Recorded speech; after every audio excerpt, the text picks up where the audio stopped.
What's going on, card fighters? Welcome back to the Prime Vanguard channel. In today's video, I'll be showcasing to you my current take on Grhyaundra for the current format of Cardfight Vanguard Divine Z. Now, Grhyaundra is a deck I featured on the channel before on its debut set, and it's a very powerful deck for Dragon Empire. Featuring a pure beatdown strategy with cards like Xaxes and Melt Knuckle Golem, this deck has the power to create fantastic magical numbers, consistently do 4 attacks each turn, and with the combination of the order that it came out with in Justina, you had a great beatdown deck for Dragon Empire that was very affordable too. I now have access to the new cards from the newest set that have improved this deck, as well as some very powerful generic cards, Dragon Empire improving its consistency, and this deck has definitely gotten a lot better. Your beatdown as well as your early game was a lot stronger than it used to be, while still not losing out any of the power or resource or defense the deck had prior. If anything, all of that went up a lot better, making it a much stronger matchup for any deck currently in the format. While it's definitely not top tier, it is a fantastic and fun deck to play, and I've been enjoying playing it so far. Now I'm going to showcase to you guys in depth everything that I've learned about this deck, especially with the new support, my thoughts and feelings on some cards I'm kind of iffy on, as well as how I feel about it in the current meta. Now before I can do that, you guys already know what's coming next. If you enjoy seeing content like this, please make sure to like, comment, and subscribe, and don't forget to hit the notification bell so you guys are always up to date on my newest videos coming out. Enough said, let's go ahead and get into this deck profile. Alright you guys, so to get things popping off here, we've got the Grhyaundra ride line for Grhyaundra.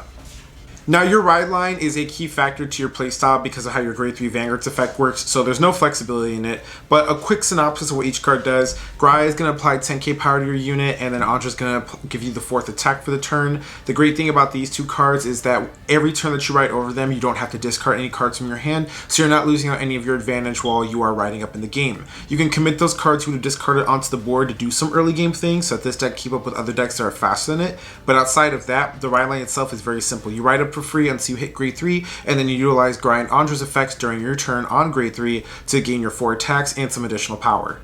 And then 3 copies of the man of the hour himself, Dragconnector Grhyaundra.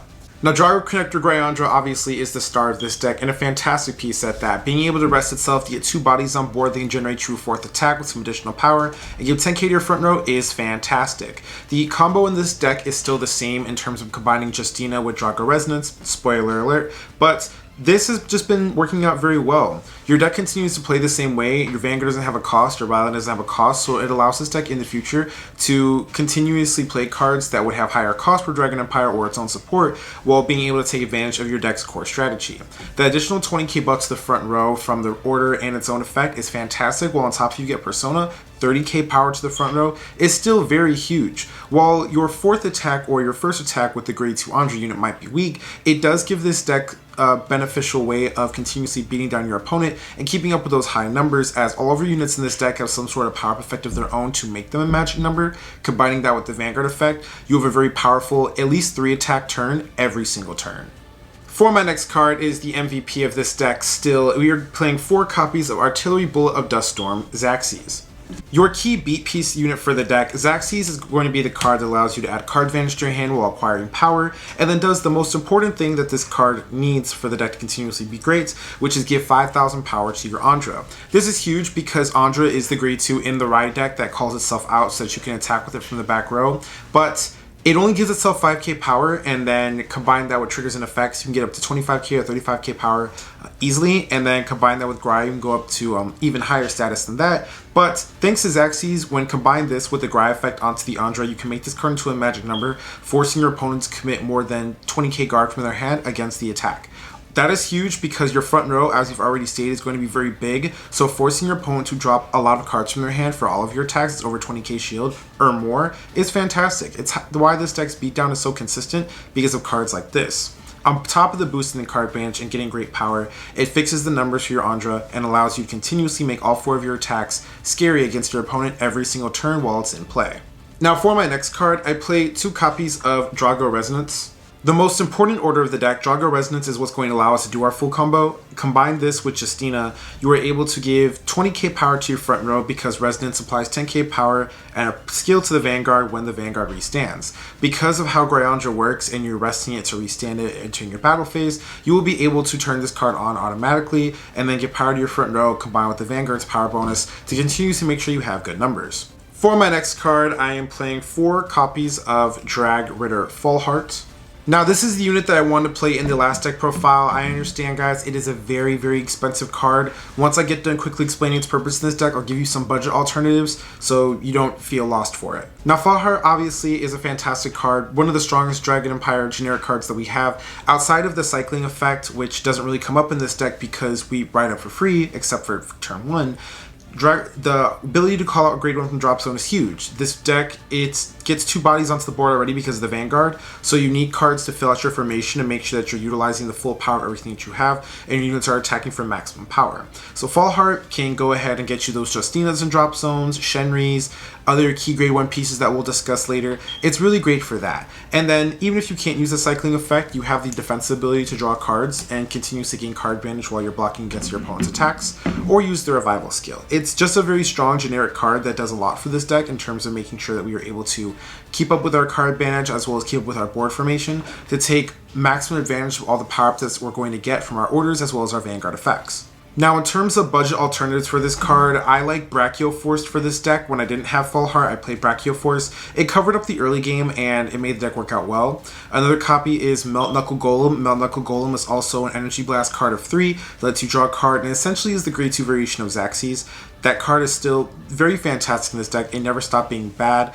For my next card, it is a brand new addition to this deck. I am playing 4 copies of Soil Edge Dragon. Soil Edge Dragon is one of the new supports of Grhyaundra, so I will quickly go over its effect. It states, auto front and rearguard circle once per turn. When your grade 3 or greater Vanguard with Gry and its card name stands by your card's ability, this unit gets power plus 5,000 until the end of turn. Cost Counterblast 1, it gets 10,000 power instead of 5,000. Choose one of your opponent's rear guards and retire it. Now, Soil Edge Dragon, it took the place of Melt Knuckle Golem in this deck, and for 2 key reasons. One, this card naturally gains a 5k buff by itself, which means that in terms of power, you didn't really lose much compared to Melt Knuckle Golem. But 2, it's a big deal for the retire effect. Like I stated, control is an aspect that a lot of decks don't really have to deal with right now, especially in the current meta. So they don't expect a lot of cards to get rid of things on their board. Soil Edge Dragon has the ability to give us access to some control when we need it in the deck against our opponent to get rid of key pieces that might be annoying us or might be against us, and I actually enjoy that effect. Also, this deck doesn't use up a lot of counterblasts outside of Xaxes, so we are able to play this card to take advantage of all the additional CB we might have and get some additional retire in there. While this card is all pure offense compared to Melt Knuckle Golem, who does exceed this card in terms of power and resource, I enjoy the control aspect of this. You know, this is a personal choice based on the player. I enjoy the control aspect, and you still make magic numbers with this card. This card gets up 5k power by itself prior to any of its own abilities being active, and then combine that with Grhyaundra and the Resonance play, you're still at 35k power on a grade 2 unit, which I think is huge. Now, if you seriously value the additional power over this, play 4 copies of Melt Knuckle Golem over this, and then I guess for an additional grade 2 slot you can play 2 if you still want it in there. But if you just want more control and, you know, keep the power, then play this. A lot of people don't expect control again, so that's why I prioritize this right now over the Melt Knuckle Golem, but both pieces are extremely strong for this deck. Now for my next card, I am playing 2 copies of the brand new Detonate Volt Dragon.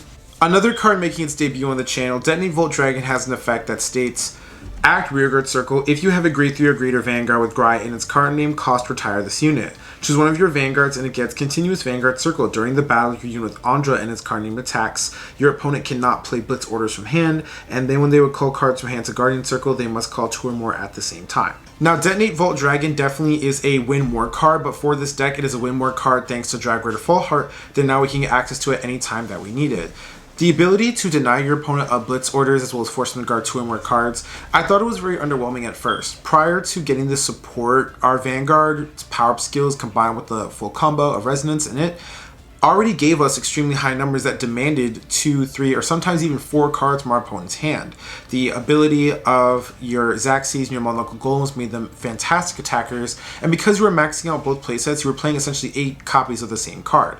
So I didn't feel the need for Detonate Volt Dragon at the beginning. However, something I realized is the fact that a lot of decks right now are incorporating at least 1 copy of additional Blitz Order outside of Elementaria, and then a lot of decks also draw a lot of cards. And drawing into Elementaria because of the G deck matchup, it gives them a perfect guard. So naturally playing this, not only do you potentially lock them out of access to their Elementaria, but you have 2 attacks that are going to demand a minimum of 4 cards from their hand. That's still a lot, and then keep in mind that this deck already has the clause of, gaining a mass amounts of power with your grade 3s and your grade 2 units that acquire power on their own. So naturally, 2 attacks, especially one of them being weaker than the other one, demanding 4 cards to their hand is huge, because your Vanguard's attack as well as your your Vanguard's attack as well as your Grhyaundra attack is going to demand that not a lot of power or not a lot of shield, so this card will just force that. By locking out the Elementaria, the additional blitz orders that some decks play, as well as demanding a minimum 4 cards from their hand to stop those 2 attacks, is wonderful for this deck, because we do max out our criticals. For my next card, I play 3 copies of Ferocious Attack Dragon Aerial Launcher. Another new support card for this archetype. Aerial Launcher essentially is an early game version of the grade 1 Tsukiodachi that I was playing in the prior build. It has the ability to gain additional 5k power if my Vanguard is under in its card name rearguard circle, and then it has the ability to gain 5k shield if my Vanguard has Grhyaundra. Now the beauty of this card compared to the other defense unit that I was playing in this deck, the Stealth Dragon card, is that we get access to that additional shield effect very early on in the early game. That's huge because, once again, this deck does not have the best early game, so having cards that can help us defend ourselves is wonderful in this deck. Also, when you go turn 2, it gives you something to play in the early game. So we have an early game target that actually makes decent numbers against the opponent when we go first or second, and we can start pushing that way, if we don't want to use this defensively speaking. Aerial Launcher is the most flexible piece in the deck. If you don't want to play this and you want to go more card advantage or more power, there are definitely better options you can choose. You can also go back to the original card that I was playing, because that card can become a 15k shield versus the 10k shield that this card will be.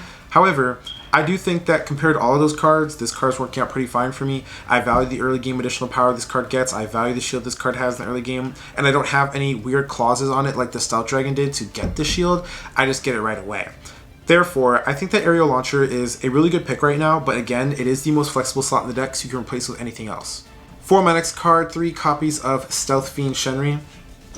Still one of the best generic Dragon Empire pieces. I think we all know what Shenri does by now. It draws you cards, becomes a fantastic booster in the early game. It also gives you Soul if you decide to add any Soul Blast effects to this deck. This deck does not have any because I'm pretty safe about it. However, it is an option to play, and it definitely has been great to have in the early game for this deck.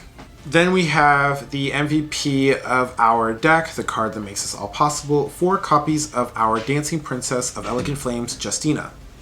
Now, Justina is the most important card in the deck. You definitely want to open up with this card in the beginning of the game, or at least see it hopefully on your first grade 3 turn, because this is the card that essentially gives you 6 copies of your Drago Resonance order, as well as also being a body on board.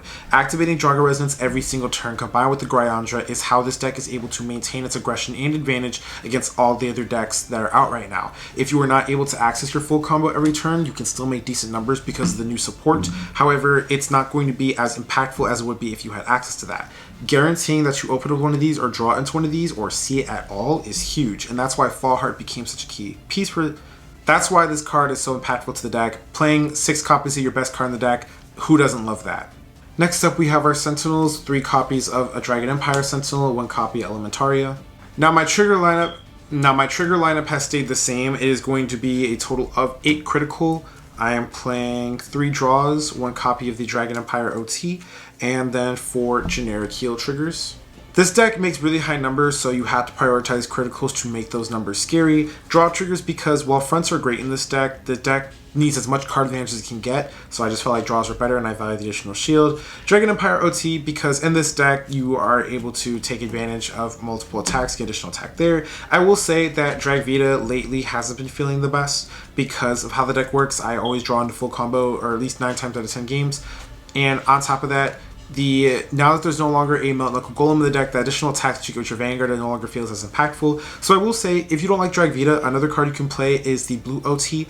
It gives you the opportunity to get a key card back to your hand. Also, it counts itself as a critical, so you essentially be playing 9 criticals in your deck. Or if you do play the Blue OT, you can get rid of one of your criticals, play another draw trigger, and then play your deck essentially that way. You'll have 8 crit, 4 draw, 4 heal, and then it'll give you additional card advantage because more additional draws are in the deck. That's another route you can go. And then 4 generic heals, because obviously they're heal triggers. I will say though that I do think that the heal trigger that gains additional shield when an opponent restands their unit might actually be really impactful right now. Maybe a 2-2 split with that. Only because a lot of decks are getting restanders. A lot of the new support is focusing on restanding versus calling from battle phase. And a lot of the new decks right now do restand, such as Levy Dress, such as Blangdemeyer. Those decks have restanding units, and that's just something that we want to be able to deal with in those matchups. So maybe splitting the heal triggers in 2 might not be a bad idea after all. Finally, for my last card, I play one copy of Defensing Roar. Now, I'm only playing Defensing Roar because I don't have Twin Cast. I do think that Twin Cast would be the better pick than Defensing Roar. I just want additional defensive card in this deck.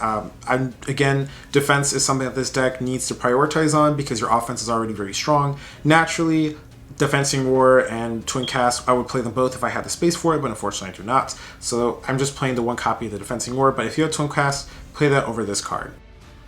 Dragconnector Grhyaundra received a lot of fantastic support in the current set that it's in, and this deck I hope it receives more support. Its offense is very strong right now. It definitely beats out a lot of decks in terms of power when they're attacking. As long as you consistently get the combo, you pay attention to your pieces, and you defend right, you should be pretty fine. It does have a hard time dealing with matchups that can affect the soul, such as decks like Prison. Prison is definitely not a fun game to play for this deck, and the additional of a Soiled Edge Dragon gives you extra control that, you know, helps with certain matchups, but still not the best. The early game in this deck also isn't very strong. Outside of like 1 or 2 cards that I play that give you something to do in the early game is still where this deck is weak at. Until you hit grade 3, or if you go first, the deck will struggle a little bit, and that's why I think it is a solid C tier deck. Grhyaundra, don't get me wrong, is wonderful, but now it's just very combo reliant and seeing certain pieces, and when you brick in this deck, you brick very hard. It's very hard to come back if you are not able to make a good front row,